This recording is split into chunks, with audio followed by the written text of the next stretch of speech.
So we're back here again. Bethesda came out with another Wolfenstein game, this time called Wolfenstein Youngblood, and admittedly, it has been only a couple weeks since my Wolfenstein 2 The New Colossus review, but let's dive back in.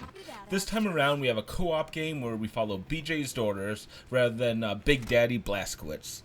In all seriousness, though, I kind of really hate joining in the rush to review new games, and the fact is, I'm really doing this one because it was a free game that came with my new computer, and so I might as well cover it at launch. Now, I am aware that this is a $30 price tag, along with the $40 edition for copies with an additional key that you can play with a buddy or any of your buddies, and okay, let me talk about the game. We'll talk about that near the end. But this is actually a hard one for me to review. I'm going to try to go a little bit fast. I have a long written review. I have a very long review here. If you really want to know more, check the written. I go in much more detail. But I think I can cover the big pieces at this point. Now to start with, I was excited to see how this game looked. This was probably going to be the first game that had RTX support, and with my new GeForce 2070, it has RTX. I was super excited. Perhaps I might see it one day. The fact is, the promised RTX support is not in this game, and maybe by the time the video comes out we'll have a patch, but I think it's only going to be 3 to 4 days. I doubt it's going to be out that fast, and to me, that's a problem. Though, I do think the RTX isn't going to be a massive upgrade. The lack of it is disappointing, but the game itself looks fine. I'll try to play through a bunch of areas, but it doesn't stand out that much. Some of the characters looked a little plastically in the opening cutscenes that was in my preview, but the fact is it does look pretty good in action. Now, there is a decent variety to the Nazis that you're going to fight, but they mostly are a bit generic by the end of the game. There's a few bigger enemies that are awesome to fight, to be honest. Most of those tend to be generic robots or the Panzerhunds that we've seen before, but still, great battles. However, what does stand out is what I would expect from Arcane. It's what they're known for. The level designs are amazing in this game. I should be playing in one of the open world hub areas, and honestly, it looks so freaking good. This feels like a level out of Dishonored, and the fact is there are double jumps in the game that give you a great ability to explore the space. There's tons of areas. There's actually 6 full levels, standard levels, not open world. 3 open world hub areas, which each seem to have like 3 smaller areas to explore in them, and everything is filled with a wealth of area to explore, hide in, transition through, collectibles to find. You know, it's really well done. Now the story too here is, I'll be honest, I really like what they did with the story in Youngblood. The opening cutscene is odd, and I still stand by the fact that they introduced code names for each other out of nowhere. It's explained in the second chapter, admittedly, but the fact is, the story really gets out of Youngblood's way. You're here to kill Nazis, not listen to the Odyssey. I really would have loved a thoughtful game like the first one, but co-op doesn't really lend itself to it. In fact, you can't even replay cutscenes, even on the main menu outside the game, and that's a bit of a negative. But at the same time, I also got spoiled by joining someone's game who was further than me, so that's also a bit of a problem in my opinion. Now, ultimately, there is a story. BJ's daughters try to go find him. He's been missing for a while, and there is more to it. Honestly, by the end of the game, I actually just wanted to win the final fight. Like, the game made me want that. And the ending building up to a good momentum there, it's just what I expect from these games. The game is more explosions than narrative, but that is completely fine. Now, the thing that really works for the story here is that you have 2 characters. You have Jess and Soph. I probably would be playing as Soph, but I'm not 100% sure. These 2 characters, though, are always together. Don't worry, guys. They don't break up into their own roots or something like Gears of War. You always play as a 2-person team, and because of that, you know, Jess and Soph talk. They talk a lot. And it's done in the middle of battle, or as you walk into a new area. You don't actually have to stand near each other for the most part. Only some doors actually require both characters to be in the same place, but you do hear them conversating quite a bit. The fact is, there's a great relationship between these 2 characters, and that's what really works in Youngblood. It's why I really like the story here. There's no deep, heavy characters, and the opening cutscene tries to get them feel like novices at some point, But these girls become badasses after just a few minutes. Instead, it's a story that gets out of the action's way, and we're here to kill Nazis and chew bubblegum, and we're all out of bubblegum. Yeah, that's a dumb line, but I love it, and so is some of this dialogue too. Still, I like this better than I liked Wolfenstein 2's story, and that's important. So, I really have flown through this, and that's because there's a bit to say about the gameplay. Now, listen, there's really two types of players for Wolfenstein Youngblood. There's going to be pairs of players who are just like already matched up with the best buddy, and they want to play through Youngblood, and for those players, listen, just get it. It's $40, so you can both play, and ultimately, that's not a bad price. Actually, the $40 copy allows you to play with anybody, not just one person. At least, that's my understanding of the system, and if you're going to use that, $20 a piece isn't a bad deal for a dedicated friend. The thing is, your enjoyment will definitely matter on your friend, of course, and your communication between the two of you, that's completely fine. I mean, that's what this game was really meant for, two buddies playing through it, and okay. The rest of us out here will either be playing it solo or with random people, most likely. Now, that is fine, in theory, but in Youngblood's case, it's not the best. Co-op, though, whether it be an AI or a person, makes the game feel better, of course. If you almost die, your partner can help you up, and that's a great mechanic. There's a lot of games that have used it, but it works here. Beyond that, though, if you actually run out of blood, by being downed, you actually only lose what is called a shared life. You can actually collect 3 of these, and you'll find them hanging around all over the place. If you do run out of shared lives, well, you still have a chance to revive each other, of course, but in those cases, you will die if you bleed out or both go down. The game over, though, is a big problem for me. It can be anywhere from a minor setback to even beneficial. In the open world, you really don't care that much, but when you go to those levels, well, there's 3 major tower levels in the game, the focus of really the mid-game of the progression, where you have to climb what is known as Brother 1, Brother 2, and Brother 3, very original. These towers are official levels, and the problem is they can take a very long time. Brother 2 definitely seems to cause the most problems, and the fact is that one can take maybe 40 minutes with a team that goes through and fights each fight. And the thing is, if you get to that final boss and you die on him and you get a game over, boom, you start over at the beginning, all the way back. And let me be honest, that is absolutely crap. Now, some people might say, well, there's not a place for a checkpoint, right? No, there actually is. There's at least 3 solid checkpoints that you can make at that level. At least 2 are elevators that are easy to put a checkpoint in. So I don't know if the checkpoint system is completely broken or if the design is actually that bad. But come on. In fact, it gets so annoying that I ended up running past all the enemies without fighting them in that one level just to see if I could. And what's worse? It works! You can just run past almost every enemy, and they aren't aggressive enough to stop you. If your teammate knows to do the same thing, there's actually very little challenge to them stopping you, and if you have the AI, the buddy AI, like I said, you don't even have to get both of you to the door. The buddy will teleport and open the door with you. I mean, seriously, that's not a good sign. Now moving on, I know this is a long video, so let's keep going. The leveling system in the game is just really bad in my opinion. It's a fundamentally flawed idea. It's an idea that doesn't work with Wolfenstein as a concept, and it's just not really fun. Each level you gain a skill point, and okay, I'm fine with that, but the thing is, the game says you do 2% more damage per level. Okay, but the thing is, you don't really get that. You see, enemies will level up with you, so you don't get to see a level 1 enemy when you're level 10. You see level 10 enemies instead. So even though you're more powerful, so is your opponents. Now, this does matter when you're going after the brothers, however, which are limited at like a minimum level of 20. So if you're level 10, you're going to have a really bad time, because they're more powerful. There are a few bosses who are higher level as well that also do this, and yes, there are actually bosses in this game, another thing I wish Wolfenstein 2 had. The downside, though, is that the levels act like a gating mechanism like in Brothers' cases, rather than a true level system. You're just not supposed to fight certain enemies or you're going to have a bad time. I got to the final boss actually at level 32, which is entirely too early to fight him. I had to go get about 8 more levels to even tackle him with a reasonable fight, and that also really sucks. The problem is, this isn't Borderlands. You're not picking up new guns, you're not learning how to kill enemies any better, your guns just magically do more damage, and you don't really see it because your enemies are also leveling up with you. I just don't get it. Like I said, it's a gating mechanic. Another big thing here is the armor system that they've added.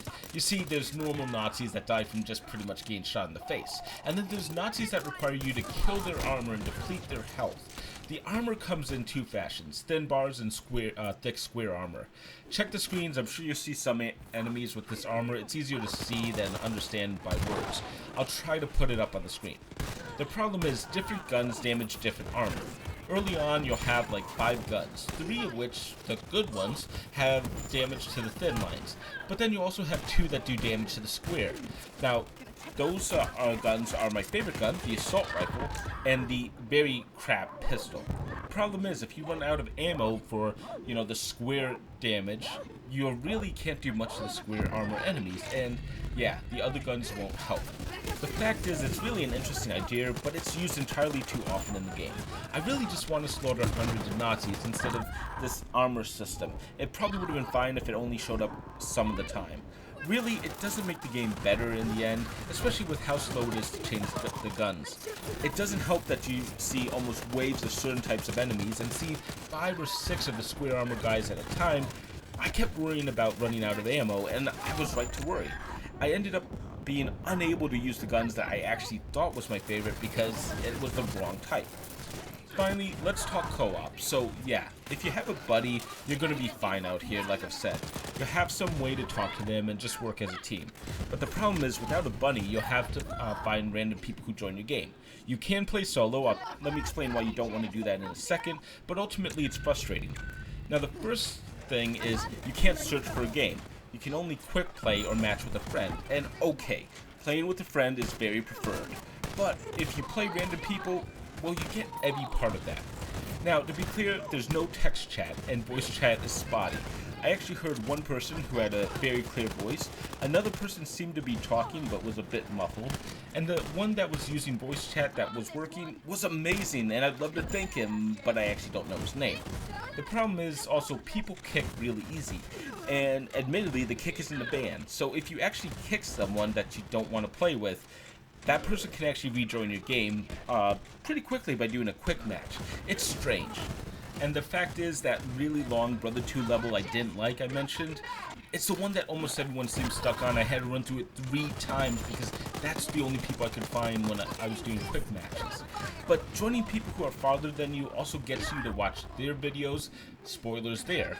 And honestly, it's the multiplayer that really doesn't add enough to the game. You get a second attack angle and all, but admittedly, random players is not how this game was designed, I think.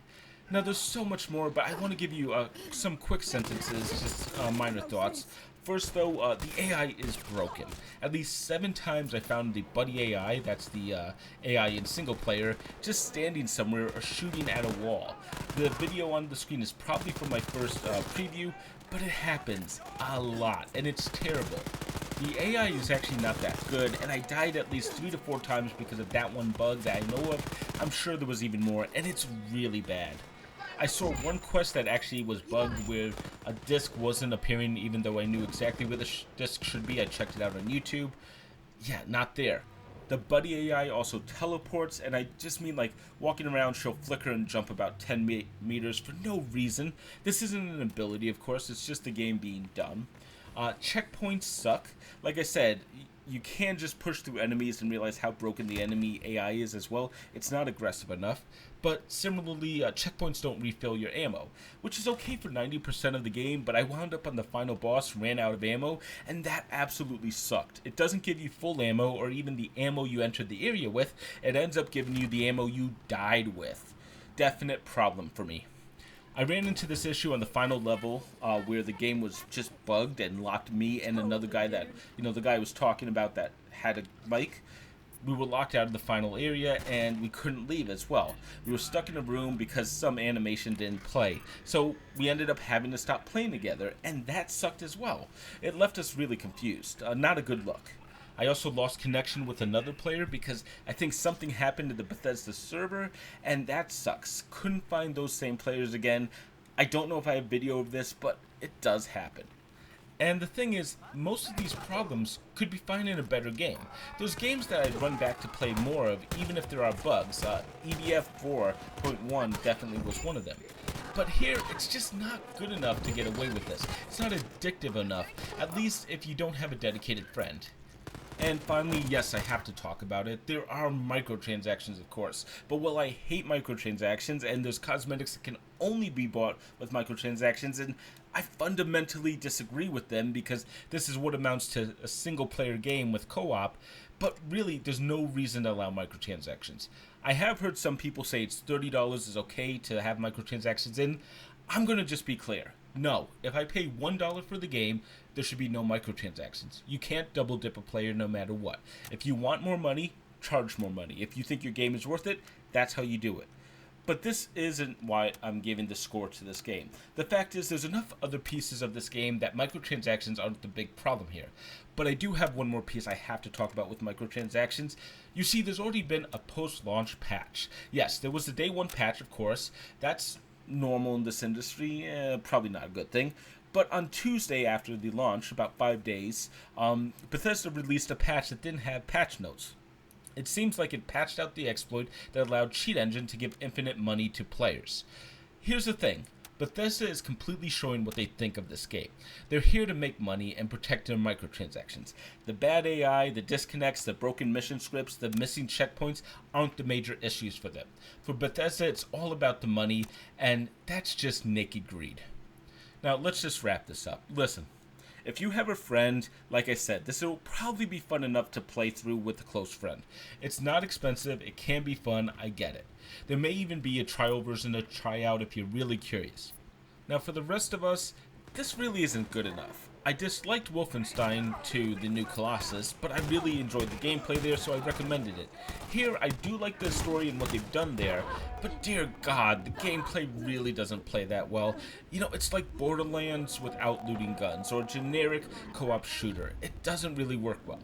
Even if the bugs are eventually patched, no text chat and no searching for games makes it really hard to play in co-op, and the single player is missing. Well, it's missing another player.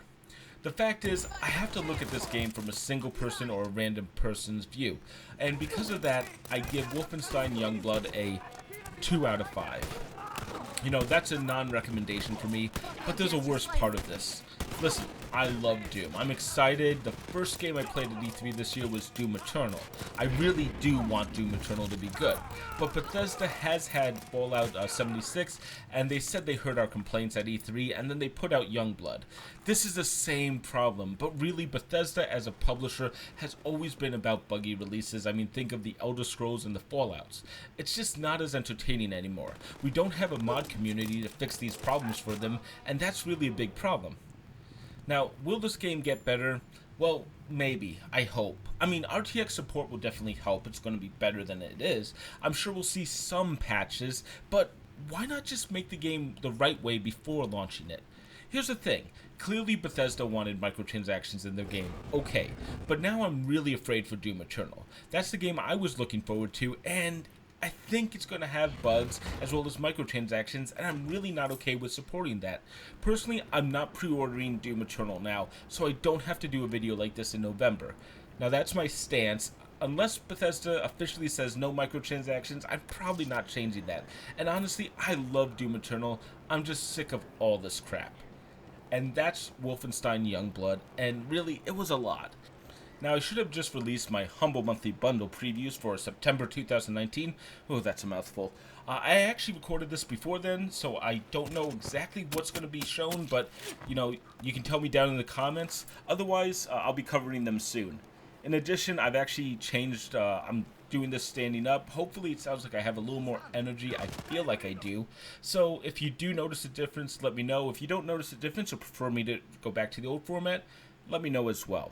I will link my Wolfenstein 2 review on screen, and you can check that out if you like, as well as the preview. And until next time, I'm King Link, and thank you very much for watching.